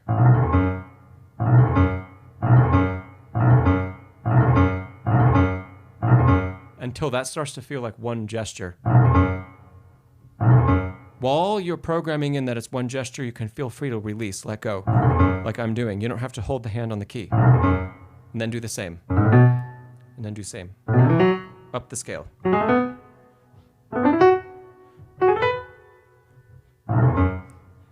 Okay, when you've done that, add the next step, which would be play across two groups plus one. So we'd be starting here, playing across the octave, truly to the next cross, the next finger over, which would be 5 across the first cross of the thumb, and then to the second one, ending on the 4th finger. And we want to learn how that feels in one gesture.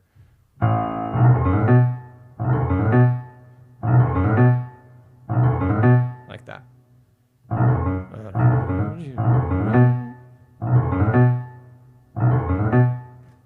And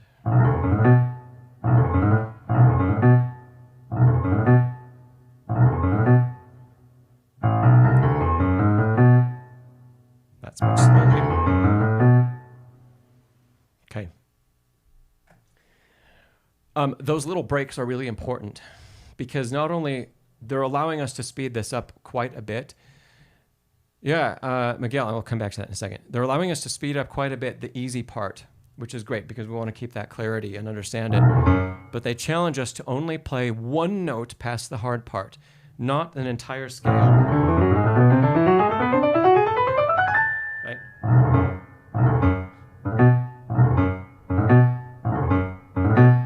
And if you need to, in order to really solidly land the note after the cross, accent it.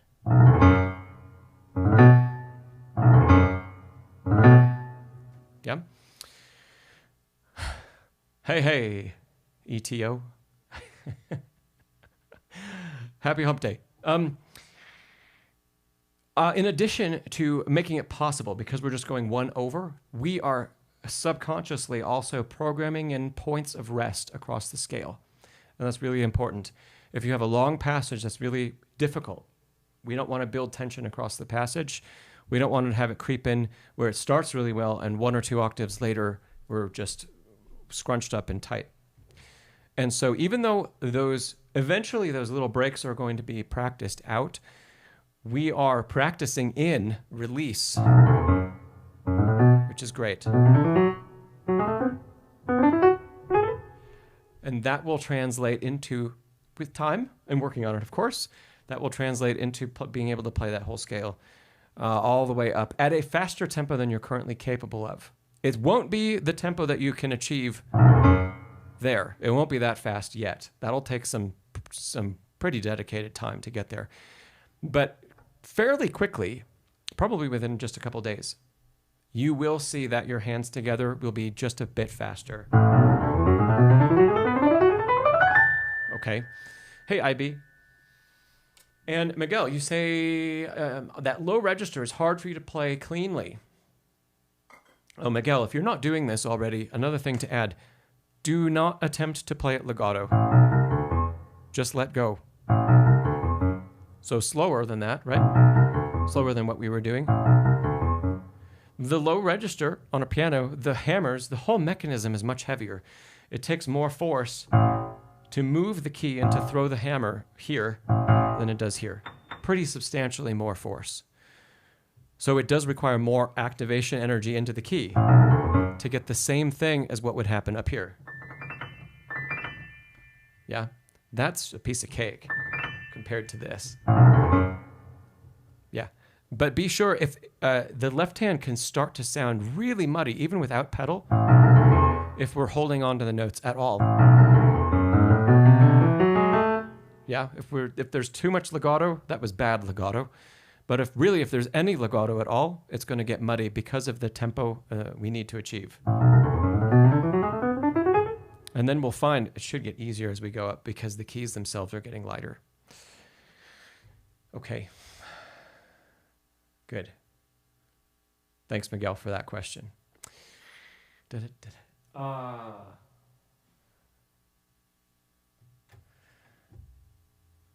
Okay. I don't want to let zero down, so we are going to jump over to the submission that he sent in, and we're going to take a listen. And then if he comes back and is able to catch the replay, it'll be easy to find because it'll be at the end of the day.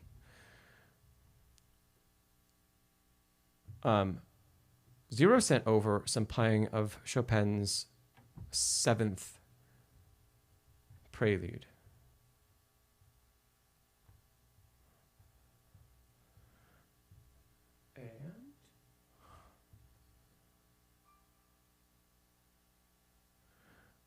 Yeah, my pleasure, Miguel.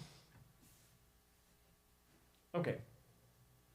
Let's take a listen to this, and we'll do maybe a fairly quick assessment. It's a short piece, so we should be able to talk about quite a bit, actually, in just a few minutes. Okay, here we go.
Okay.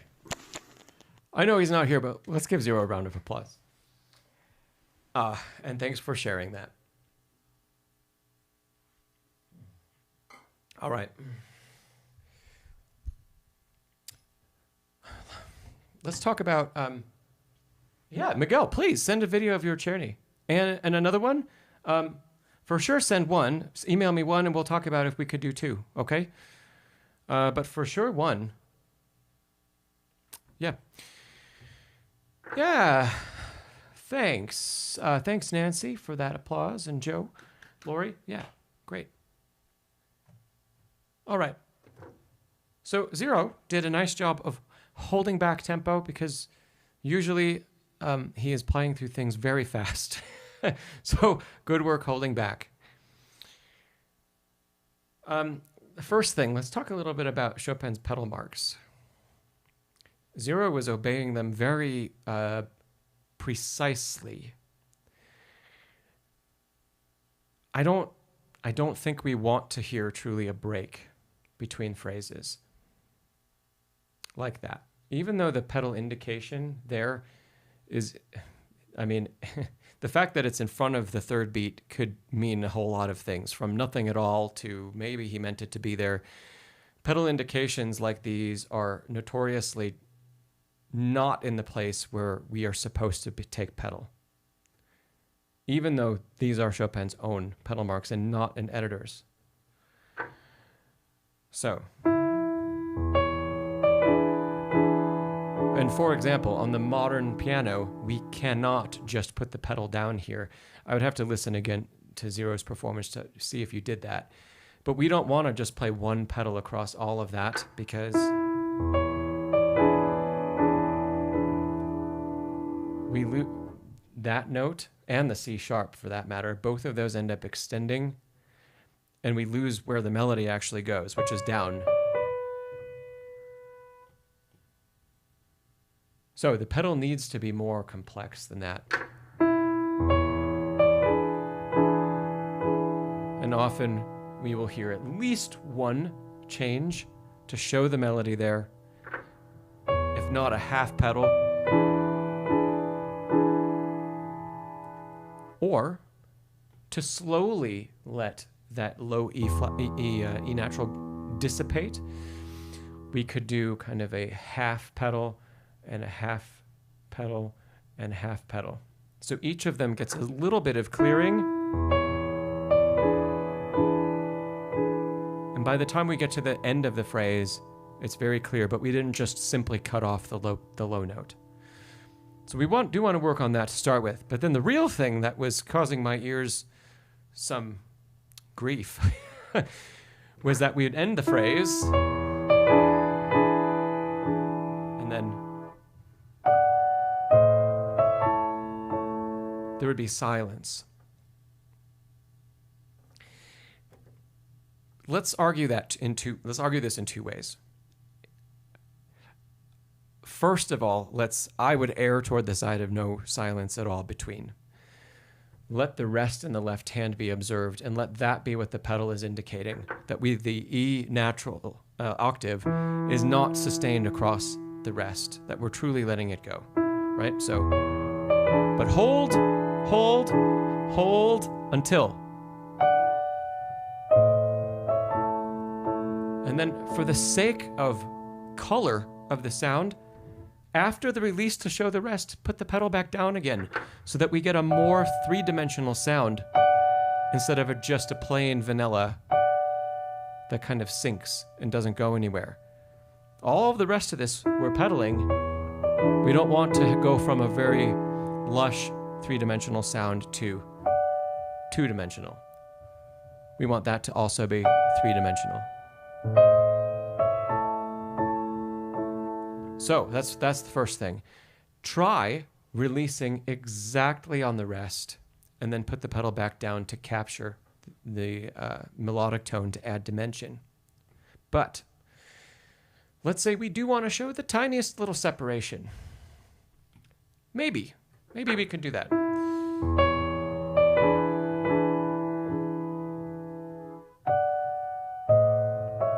Like that. In which case, this would I would put it as close as possible to that beat, that release.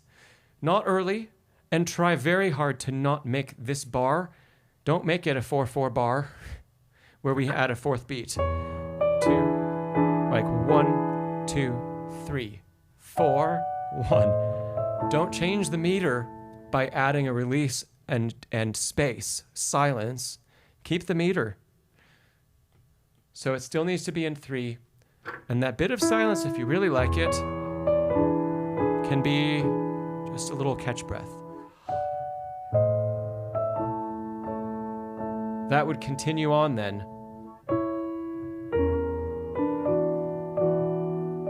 Thanks, Joe. It's a little out of tune these days. Then that said, back to 0. I think I would mostly prefer connecting the phrases instead of putting a silence in between. Okay, that takes care of talking about pedal. Next up.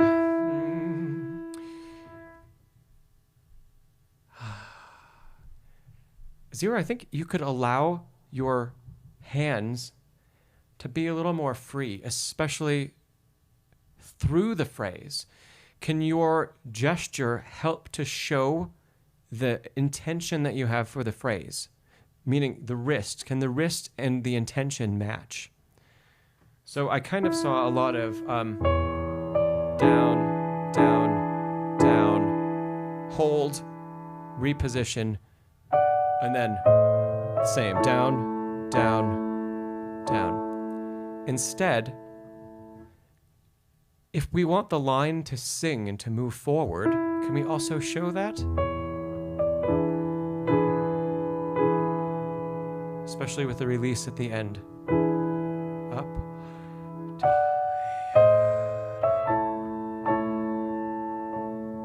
So that the wrist is showing the direction we want the sound to travel out of the instrument, that we're drawing the sound out.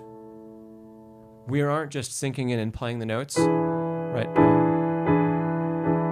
But it's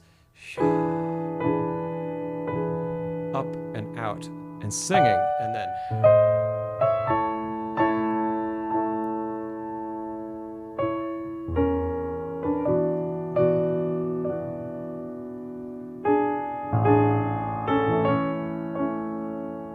maybe that's a cadence. We could go the opposite direction,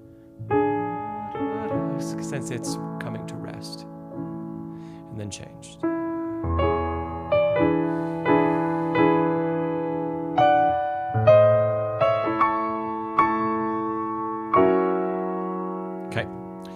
So think about that wrist gesture. IB, you say, can you play it with a bit of rubato or is it bad? I think that depends on the interpretation you want to go for. I prefer a slower interpretation of this, which I think lends itself to more rubato. But if you wanted to lean into the kind of mazurka feel of it and play it a little more quickly, I would say less.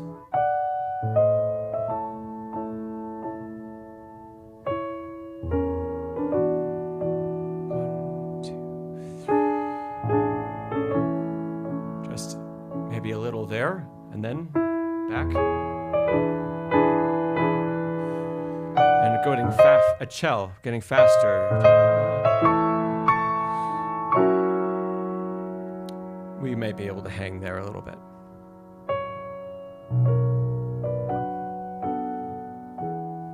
And go on. But I think it depends on your interpretation and the direction it leans. If you'd like to lean into the dance side of it, don't do as much rubato. And if you want to lean into the more dolce, sweet, walking more slowly side of it, then sure. The phrases can have, I think, more character that way. And that's why I prefer that slower interpretation. Joe, you've been saying Zero played it nicely, but needs to work up flow. And I would agree with that as well. And I don't think it's a technical thing. I think we need to hear our way through the phrase. That a lot of these, despite the phrases being 3 chords of the same chord at the end, it's not dying away and it's not ending. It's pushing forward somewhere. And if we think about it that way, that we should be feeling like this is growing or getting bigger or moving forward or increasing presence, then we're not going to hesitate through the quarter notes. Yeah, that's really important. The other part of the kind of lagging behind a little bit, I think we addressed with the pedal, because maybe in order to create the silence that that you're looking for, you added time, and that added time ended up being a beat or more in some cases, which pulls us out of the meter, which then the piece starts to break down, because then we have pauses. Every phrase is interrupted by kind of a long pause. And I don't think we want to do that. If you want the silence, put it in the tiniest amount, but without changing the meter. At a deeper level, every one of these phrases, I don't have enough colors on my iPad to show this, but every one of these phrases needs to say something slightly different. That would include, when we get back to, I have to go back to yellow because I only have 4 colors, but that yellow, the second one I just added, needs to be different than the first one. Right? Oh. Hold on. Technical problem. It'll come back in a second.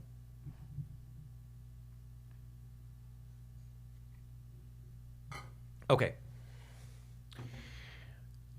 So Zero, think about, it could be you could be helped by listening to the difference in harmony. What is the color of that harmony? What does it say to you? And how do you feel about that color versus this color versus that color versus that color? Could you even do what I just did and play those individual excerpts? That's the end of the first yellow group, the end of the green, the end of the red, the end of the blue. And can you color them all differently when you only get one chord? First yellow, green, red, blue.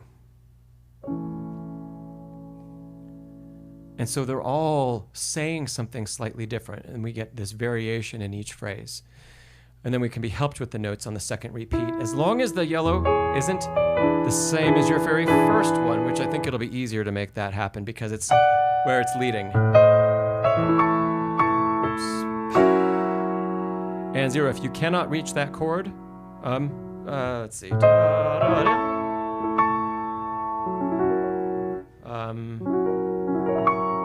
I would roll it faster, and I would change the fingering, and I'd actually roll it with left hand coming across the top. So play your first chord in the left hand, just rolled how you like, and then this, instead of using the thumb on both of those notes if you can't reach it, it would just be 1, 2, 3, 5, and the top note would actually get played by left hand. So we would do like that. Then we can really give it a nice ping.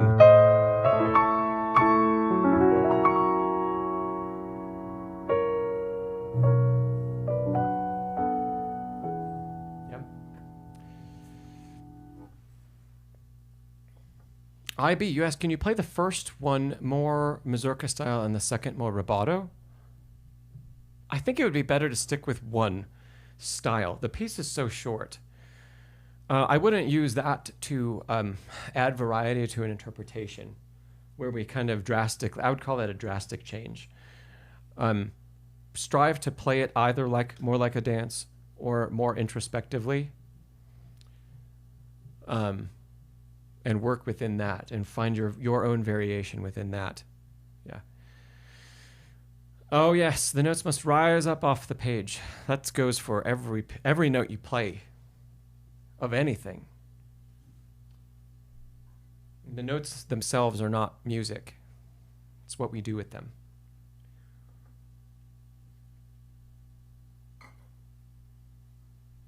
Yeah. I think that's good. 0, I think, has a lot of things to work on with just what we've discussed here. Good. Okay. Hey, thanks everybody for sticking around. Any last minute tidbits before we head off for the day today? Becky, if you can give it a try. It's a lovely piece. It's just a nice little miniature. But yeah, you could experiment. See how Chopin moves you. All right. Let's call it a day today. And yeah, thanks again for being here. There's another stream coming up in 2 weeks on the 22nd of April. And yeah, plan on seeing you then. If you're here and you haven't, check out the Next Level Pianist Academy group. There's a link in the description below. I do 2 of these kinds of streams on YouTube every month, but that group we meet 8 times a month. We've got 3 masterclasses that are live where instead of sending a video in, you actually play live, which is great for everybody. And then I don't just give advice, but we can try things out. So anyway, many of you that are here are part of that group. Thanks for being a part of the group. And if you're not, check it out. It would be great to see you there. All right. Have a great rest of your week. Practice both smartly and practice hard. And I will see you when I see you again. All right. Thanks, everybody. Take care. Bye-bye.